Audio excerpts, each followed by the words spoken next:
ये नया video series है जिसमें हम स्ट्रेटजी के बारे में बात करेंगे। आज का इस वीडियो का टॉपिक है कॉन्शियसनेस।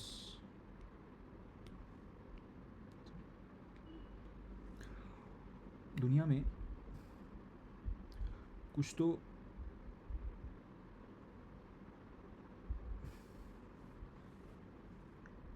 ऐसी बहुत बड़ी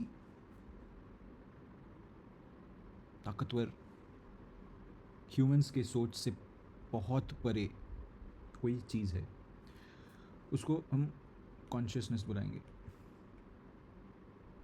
ये बेसिकली मदर है हर एक चीज़ का, ठीक है। इस कॉन्शियसनेस का एक रूप है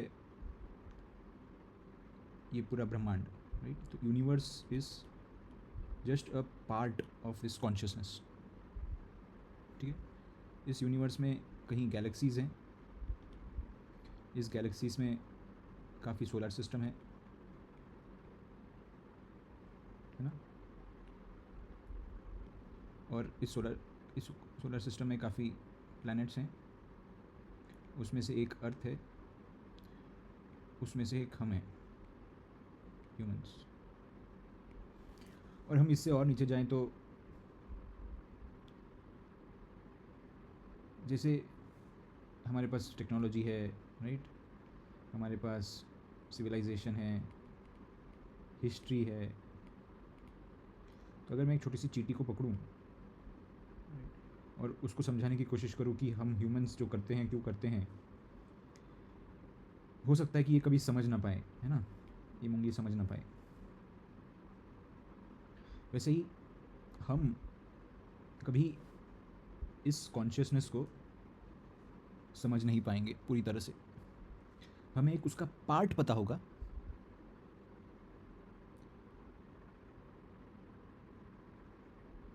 बट हम इसको पूरी तरह से कभी नहीं समझ सकते। ये हमारे ब्रेन पावर के, हमारे समझने की क्षमता से बहुत बड़ा, बहुत दूर ऐसी चीज़ है, ठीक है। और ये जो कॉन्शियसनेस है, इसका प्रेजेंस को महसूस करना और फिर इसे समझने की कोशिश करना, ये एक अपने आप में एक बहुत ही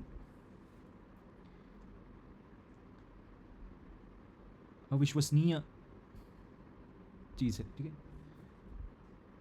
तो लोग अपनी पूरी ज़िंदगी बिता देंगे इसको समझने में, फिर भी उसका एक छोटा सा पार्ट को समझ पाएंगे, ठीक है। और ये काफ़ी सारे लोग हैं हमारे हिस्ट्री में जो जिन्होंने ये समझने की और इसकी एक परिभाषा हमको समझाने की, ग्रेट टीचर्स जो हमें समझाने की कोशिश में उन्होंने अपनी पूरा जीवन समर्पित किया है, ठीक है। तो अगर हम हमारी हिस्ट्री में देखें तो ये कॉन्शियसनेस क्या है, अभी आप, ये कॉन्शियसनेस भी स्टैटिक नहीं है, ये डायनामिक है, ठीक है। ये भी बदल रहा है, ये जीवित कॉन्शियसनेस है, ये बदलता रहता है। और ये बदलाव, अगर आप हिंदू मैथोलॉजी फॉलो करते हो तो जो अवतार है भगवान के, है ना, उसमें भी ये डायनामिज्म दिखाई देता है,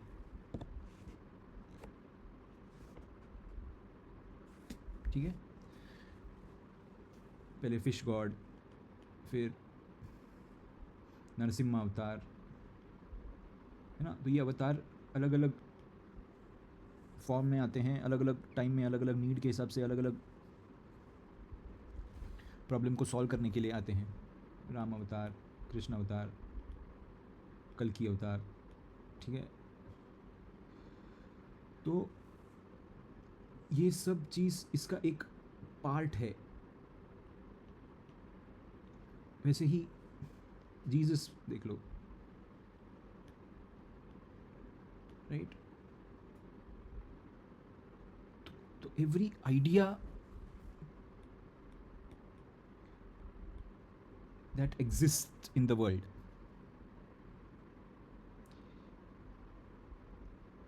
every idea that exists from the world exists in the world, उसका कनेक्शन है इस कॉन्शियसनेस से, ठीक है? और अभी इनको इस कॉन्शियसनेस को पूरी तरह से समझना तो ह्यूमन के पॉसिबिलिटी के बाहर है, बट हम एक पर्टिकुलर हिस्से को समझने के लिए अटेम्प्ट मार सकते हैं. तो वही अटेम्प्ट पुराने ज़माने में लोग गॉड के फॉर्म में मानते थे, राइट? तो अगर मुझे विद्या को समझना है तो हमने उसके लिए एक रिप्रेजेंटेशन बनाया, सरस्वती भगवान, राइट? और इस कॉन्शियसनेस का जो ये पार्ट है उसको एक्सप्लोर करने के लिए जो ये भगवान बनाया हमने, सरस्वती, फिर इसके ऊपर स्टडी करेंगे हम कि भाई ये होता क्या है. तो हम इससे इस कॉन्शियसनेस का जो नेवर एंडिंग डायनामिक लिविंग चीज़ है उसके एक पार्ट को हम समझने की कोशिश करेंगे थ्रू पर्सोनिफिकेशन, उसको पर्सोनिफाई करके, ठीक है? फिर अभी हमें वेल्थ को समझना है तो मैं लक्ष्मी गॉड बनाऊंगा, उसमें कुछ ऐसे रिप्रेजेंटेशन दूंगा जो ये पार्ट को समझने में ह्यूमंस के मदद करे. तो ऐसे हर एक चीज़ का एक अटेम्प्ट है, ठीक है? अभी ये तो ह्यूमंस का नीड है कॉन्शियसनेस को समझना, ठीक है? अभी आता है विलन का एंट्री, ठीक है? तो विलन क्या दिखता है?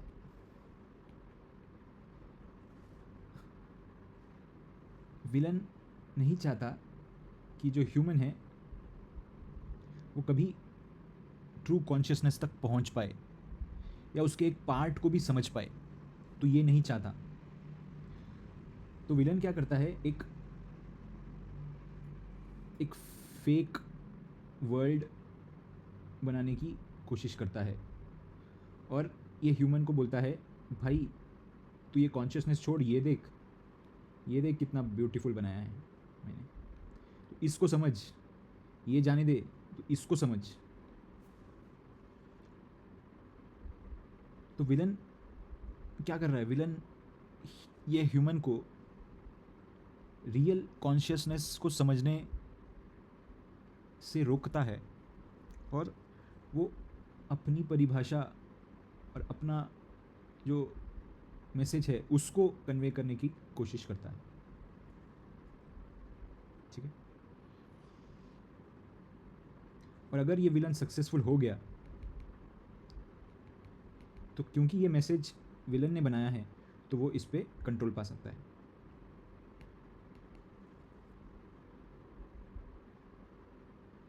और समझो इसने स्टार्टिंग से लेके मरने तक सिर्फ इसी पार्ट पे फोकस किया जो विलन ने बनाया था, तो एक तरीके से इसने अपना पूरा जीवन विलन के लिए समर्पित कर दिया और इस तरह से विलन की जीत होगी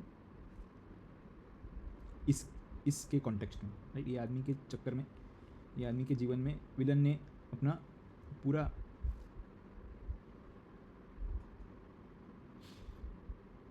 कंट्रोल पा लिया, ठीक है?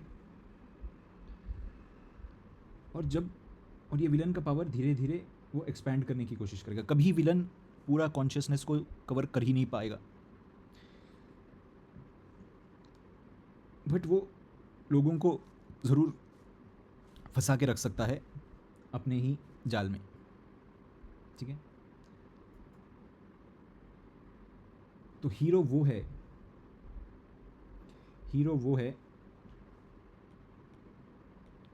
जो आपको ट्रू कॉन्शियसनेस के पास लेके जाए, ये बताए भाई ये है, इधर है, इधर मत रुक जाना, ठीक है?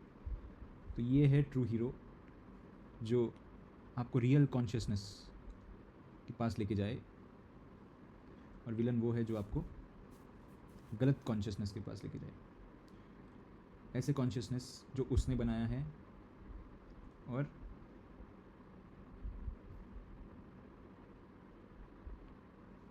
ऐसा कॉन्शियसनेस जो सही जगह लेके जा रहा है। इसे हम बोलते हैं ट्रेडिशनली, इसे हम अवतार मानते हैं, जो हमें विलन से बचाएगा और ट्रू कॉन्शियसनेस की ओर लेके जाने में मदद करेगा। और throughout human civilization, right, मुझे नहीं पता उससे पहले कैसे होता था, but this is the struggle of human civilization. How to identify whether the teacher is a hero और विलन। क्या टीचर जो है जिससे मैं सीख रहा हूँ, क्या वो हीरो है, क्या वो विलन है? और ये पता करना बहुत मुश्किल है, बहुत मुश्किल है, बहुत बहुत बहुत बहुत ज़्यादा मुश्किल है।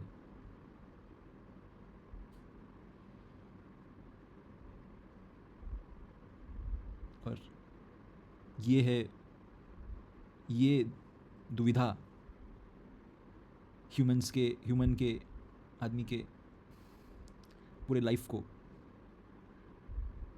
एक डाउटफुल स्ट्रगल में बदल देती है। Thank you.